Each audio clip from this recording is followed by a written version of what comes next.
আসসালামু আলাইকুম এভরিওয়ান। শীত কিন্তু পড়েই গিয়েছে, আর এই শীতে যদি এমন গরম গরম নেহারি হয় তাহলে তো মজাই হয়ে যায়।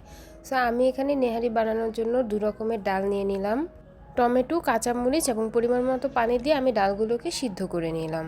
আর আমি এরকম মাংস নিয়েছি, হাড়ের সাথে একটু মাংস অ্যাটাচ আছে এমন মাংসগুলো আমি নিয়েছি।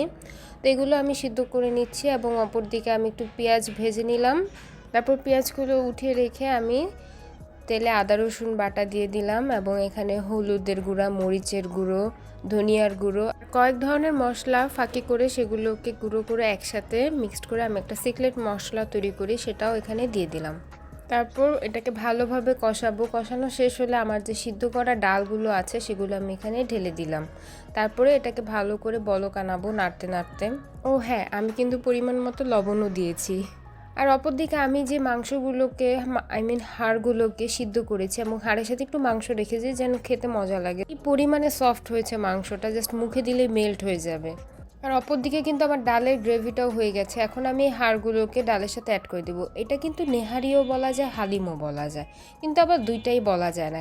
জিনিসটা কিন্তু খেতে অনেক মজা, অসাধারণ। আর এই শীতের মধ্যে আরও অসাধারণ।